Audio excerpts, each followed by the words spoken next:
Hello again, welcome back to the garage shop. You know, it's getting cold here. It's November 1st, so I won't be doing many more videos out in the garage. But this is part 2 of a temporary video about this ESSEX engine. Now, people have pleaded with me, begged me not to make these temporary, so maybe I will let them languish. But, you know, my videos don't get much attention once they go through the initial week, the first week, let's say, and after that, you know, shoot, they might as well all be thrown away. But I'll leave it on there. I don't see anything important about what I'm doing here, but there is a niche group that I think likes this type of content. And you see, I'm becoming semi-incompetent. I can't even think of simple words, so that's why I had to cut back a little bit. Awful lot of auction videos coming up, so watch for those, and some of them I hope in a humorous vein. And I did get a lot of views on that last Horde video, so watch those. There'll be some follow-ups on that. See, I keep getting new ideas from the comments, so thank you for the comments, and thank you for the comments on part 1. Go back and watch that if you haven't seen that. And this is all about this ESSEX engine, hot air Stirling cycle type engine that I bought, and I'm trying to figure it out. And I am going to show you some clips here of Stirling engines that I have made that are down the basement, and you know, I don't pay much attention to them anymore. But I'm not totally ignorant. The reason for that, I'm not totally ignorant of hot air engines. I've built many.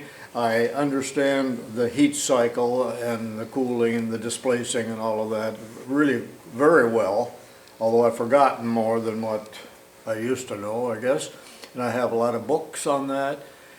But there are several videos. Matter of fact, there's about a dozen videos on YouTube right now showing a similar engine to this. But there's no speaking. The guys are just running it for 2 or 3 minutes, and you can hear it chugging away, but there's no dialogue, there's no description. And I'm thinking these people don't even know what they got there, other than it takes heat to run it. So they can't comment on it because they have no knowledge of it. But the guys over in Britain seem to know a lot about this, even though this was a commercially made engine here in the States. And I'm going to show you right now a clip of when I bought this at the auction last week. And if you hear a thumping sound during that video, it's my heart palpitating, because it's incredibly exciting to bid on something when the bidding is hot. Maybe you haven't experienced that. You don't go to auctions, but it is it'll get your heart racing and your blood moving. So, but only, I guess, if you enjoy that type of thing, and I do. But anyway, I did win this. Unfortunately, I turned the camera off just as he dropped the gavel, but that is me bidding on it. So watch that right now, and I'll be right back with you. 5, we need another one. 175, that'll be 175, 5, bid them 175, 175, 175, 175. You're in at 100 and a half. Asking 160, 160, that'll be nothing. You want to do 160, that'll be 160. I'll satisfy. 160, that'll be 160, 60, bid them 160. Yes or no? 160, 160. Sold it. 150. Your number is number 11. As a sidebar to this video, lest ye think I know nothing about hot air engines, but I am far from an expert, but I have built many. There is a little Robinson that I built a long time ago. It runs great. I haven't run it in quite a while, but it is in other videos. And remember when I rebuilt this Empire hot air engine? It also runs great, but let me show you a few others. Back when I was still in my natural prime, I made a lot of Stirling engines, and even here you can see 1, 2, 3, 4, 5, 6, 7, and then this bigger Heinrich, which really runs great. It's laying on its side right now. And I haven't run any of them. They're getting rusty. Can you see that? Luckily, I don't care anymore. And there is a commercially made little one model. You've seen a lot of those, but in my videos and in my model making life, I could not find a market for the videos. That is, nobody wanted to watch my steam engine or Stirling video, and I guess I don't blame you. Why would you? But by the way of information, I just wanted you to know that I do fully understand the cycles, the heat cycle and all of that on the Reverend Stirling's engines in regards to what I need to know to make the ESSEX engine run. All right, I got a little bit off topic there, and I did rant and rave a little bit, but, oh, and what I forgot to say, I made many, many more than this, and back then, when I was still in my natural prime, I sold a lot of those, or a bunch of them, I guess, on eBay. And I need to get rid of some of these, too. All right, did you like that? It was pretty neat, wasn't it? All right, I got a couple updates on this since I made part one. So I've got better lighting now, and I'm going to point out a few things on it and see what you think on it. But number one is I'm getting people that are saying that this is a cobbled up engine, that they didn't have a water jacket on, they're not water cooled, for crying out loud. This has all been modified. But I don't think so. This is very well done, and the water jacket seems to be incorporated in the casting. It's not just some hack in his basement that put these additions on here for the burner and for the water jacket. But let's talk about the cooling system here first. But before I zoom in on this, let me just tell you that in building my many, many Stirling engines, it's very important, if you want your engine to run very long, that it be cooled on this end, because otherwise the whole engine, by conduction, heats up. I mean, it's hot everywhere. And at that point, it just stops running. So if you want it to run continuously, it needs to be cooled either by air or water. And in my experience, the water worked far better than a little fan. And this, most people agree with me that this is a cooling system, thermal siphonic action like they used in the old John Deere tractors and a lot of other tractors, till they realized, hey, we gotta have a water pump, gets the water moving a little faster than what gravity makes the hot water go to the top and the cold water to the bottom, you know, and it recycles itself, but very slowly. I know I'm gabbing. All right, let's move on and help me get the camera repositioned. Anyone actually care about this?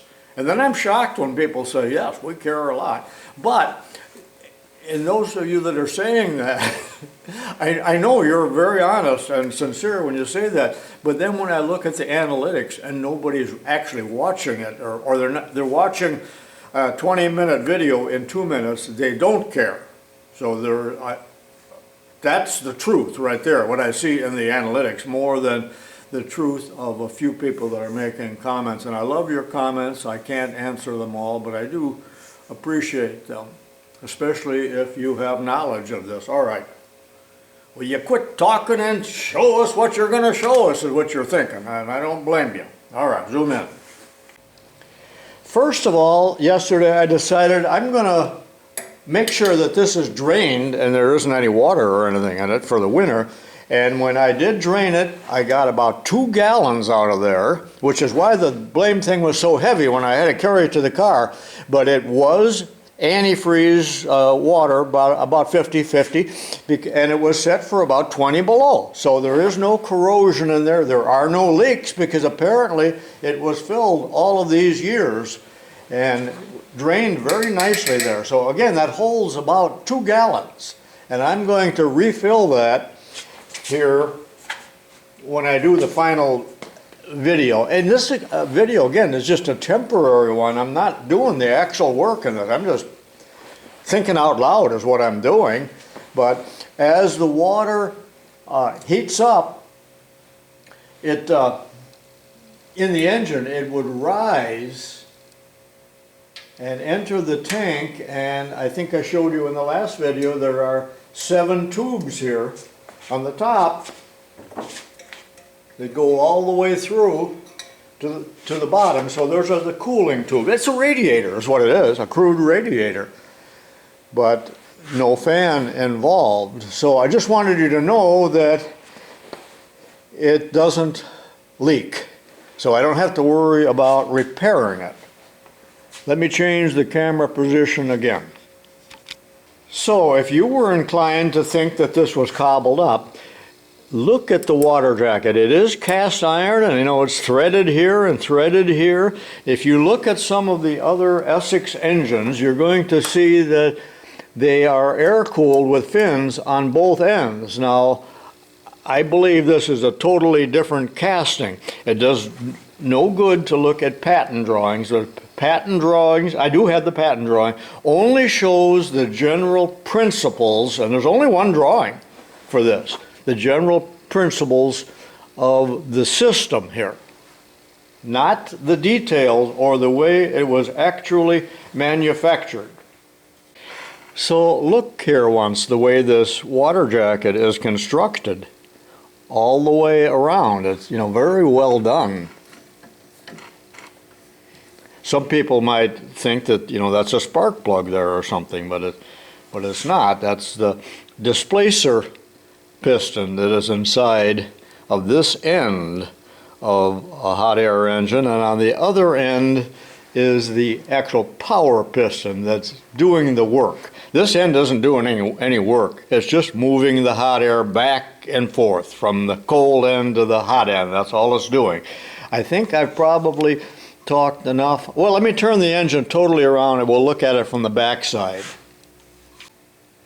Looking at it from this direction now, and I'm going to try to get a view from underneath here where I'm pointing the flashlight, but you can see that this foot right here, let's call that a foot, that is fastened to the base, cast iron base, beautifully made, but this is all one piece here.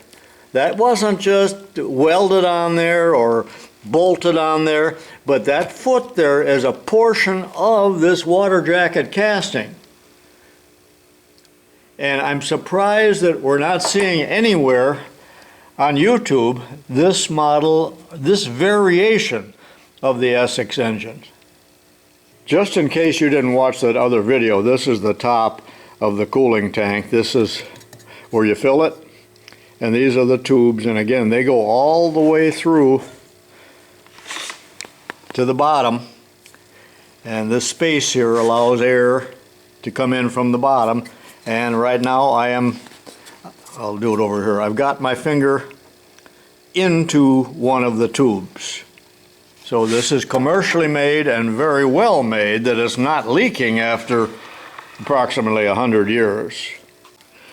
Now let's talk about the fuel. Again, that's the fuel tank made of brass, and look at how high it is. And I suggested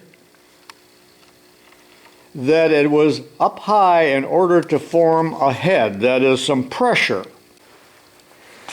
Okay, this is a yardstick, not a meter stick, and it's exactly 36 inches, 1 yard, isn't it? Exactly. Coincidence? Who knows? Anyway, learned men said that if you get it up about 3 or 4 feet, that you are in effect getting about 1 pound or 1.5 pounds of pressure down here, PSI. And that is important. Others suggested that it was up high here so that it was safe from the heat of the chimney, and there was no chance of a fire. Now, much of what I'm telling you here is based upon comments and common sense. So, I was wondering what kind of fuel, and I mentioned kerosene and alcohol and white gas and all of that stuff, and I agree with people that said that it's probably kerosene, and you know, over in England they call it paraffin, same thing, because white gas was probably not available or popular or even known about, you know, when this engine was made. So kerosene makes more sense than the other fuels, and initially I will be using kerosene to try to start it in a future video. And there's my kerosene can, and that's got K1 kerosene in it, which I think would do the job, and it doesn't stink like regular kerosene, or diesel fuel probably would work too, but you don't know how that smells. Also, someone said if they were using kerosene, that there probably would be an oily residue. And it is oily down there, but who knows, that could be the lubricating oil or just where this thing was stored, because the base is very dirty. I have not cleaned this up, other than I blew it off. You remember there was some kind of yellow compound on there that might have been for rat poisoning or something. Very interesting design when you examine it in this view. Okay. When a fella would turn this valve on and there's fuel in the brass tank, down the fuel would come. That's 3/8 pipe, by the way, I believe. And again, notice that there's some kind of bracket right here that looks commercially made, not cobbled up by some incompetent fool in their basement. And then it is routed through a curved pipe here. There's a nice looking bend, an elbow, and then it passes under the burner right here. Now, admittedly, the heat is going up. We know heat rises. You know, we attended 7th grade. So most of the heat's going up, but it would get some heat to preheat the kerosene, I'm going to call it kerosene, as it enters the burner on the other side, and now I'm going to turn the whole thing around again. By the way, I'm extremely angry at all of you viewers out there. And you say, well, why are you angry at us? Because, for several reasons. Number one, you never thank me sufficiently for not playing horrible music during my videos. I don't think people appreciate that. Or would you like me to play some nice AC/DC while I'm talking and drown out my voice? Maybe you'd like that. And you see how old men drift off the subject. Well, let's get back to what I was talking about here, but I had something else I was going to scold you about, but I'll hold that off because I might have hurt somebody's feelings. But what I was going to say is, again, the fuel, here's that nice curved pipe that I was talking about. Let's get some light on the subject. Oh, I know the other thing I was going to say. How many people are making videos in the dark? Now, I'm going to turn this light off. Now you see how an that isn't real bad lighting there, but there's still a lot of shadows. So when you add light, let there be light. You see how it fills in the shadows and makes everything clearer. I wish that other creators would do that. And I wish they wouldn't play music. But, you know, if you wish in one hand, oh, never mind. All right. Cracking myself up. I have the ability to crack myself up when I'm all alone. Back to the subject here, the kerosene's coming across here underneath, follow the pointer here, and then into the valve. Now, learned men, again, have told me this is not a metering valve. It's either on or off. Now, kerosene isn't going to vaporize by itself, and we know a lot about that regarding old tractors that ran on kerosene, but usually were started with gasoline or preheated with gasoline before the kerosene would ignite and run properly in a cold engine.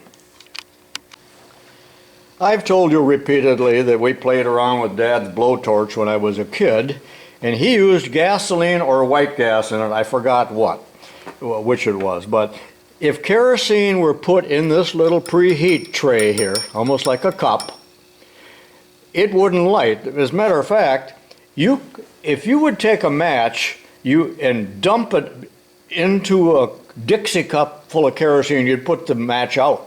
It wouldn't light unless you had a wick. So people suggested you will need to put alcohol or something in here, you know, or white gas that will burn before you turn the valve on, and then the kerosene will start to vaporize and you will get a flame. So it would be slow to start this up, but that's the general idea and principle of this fuel system on this engine. So this is so different from the other engines that I watched on YouTube And most of them not all of them did not have this burner, and this casting here was not there, so that an alcohol lamp or even sterno could be slid under here and the heat source. And in some ways I wish this was built that way, because I would have had it running for a long time already. Any suggestions on that? And again, I still haven't tried that. That'll come in the actual video. This is just a throwaway video. This is a nice view, isn't it?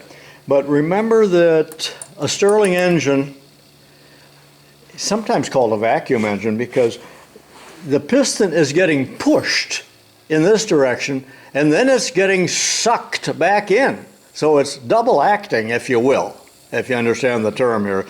So it's interesting to see the back side of the piston and the connecting rod and the wrist pin and all of that. And this appears to be brass. Again, that was 2-inch diameter. I talked a little bit about that earlier. And look at the nice castings.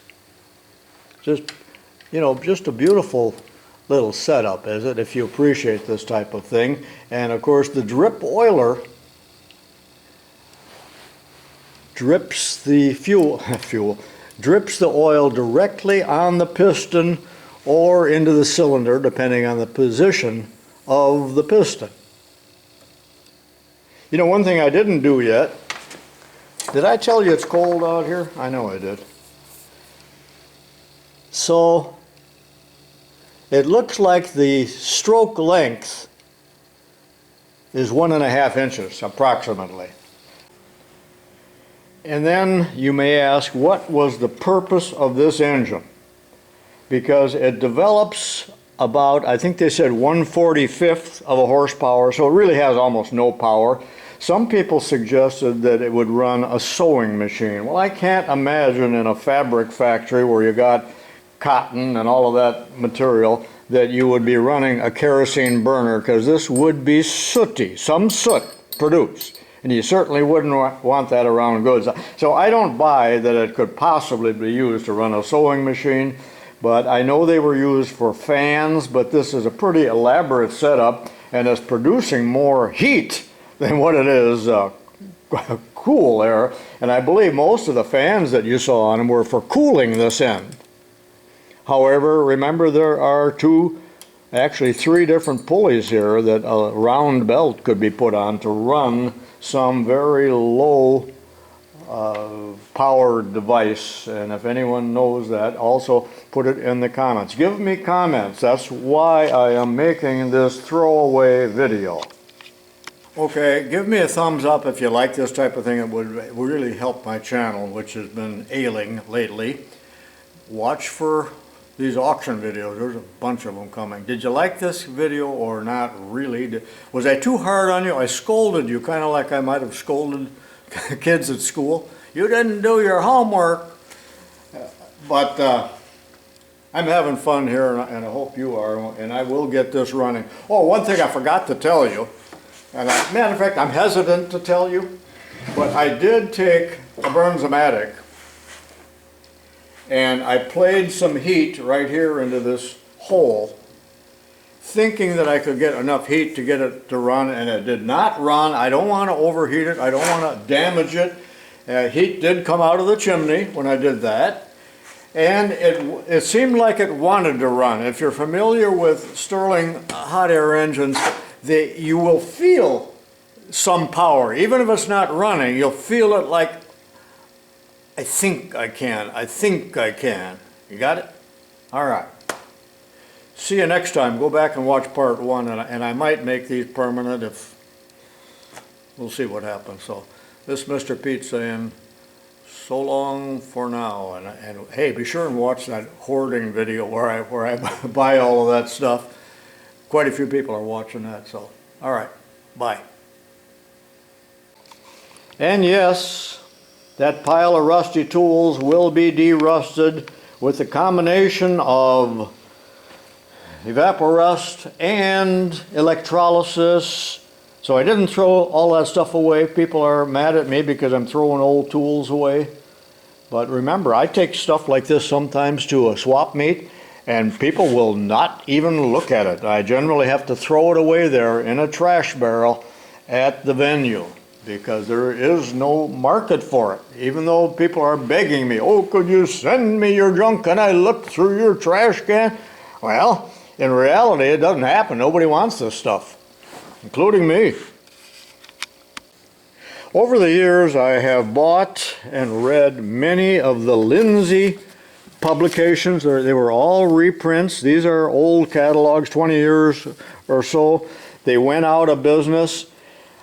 And this isn't too far from me, Bradley, Illinois, about 60 miles. Oh, how I wish I would have gone over there and tried to meet crazy Mr. Lindsay. They said he was certifiably nuts. I wonder if he's still living and I could go over there and find him, because it's just precious, some of the comments that he made in here, and that's why I'm keeping these old Lindsay catalogs. 3 of them came in that last batch, and you know, they sent them out about 3 times a year, and they're made of the cheapest possible paper, kind of like a J.C. Whitney catalog was. But you know, it was good stuff. Any of you familiar with this at all? I have shown a lot of his books in my videos. So, all right, now I truly am done. Oh, one more thing I want to show you. That has nothing to do with anything. But anyway, you used to buy nails at the dime store in a box. So in there are 50 nails, count them, 50. Brass plated, no less.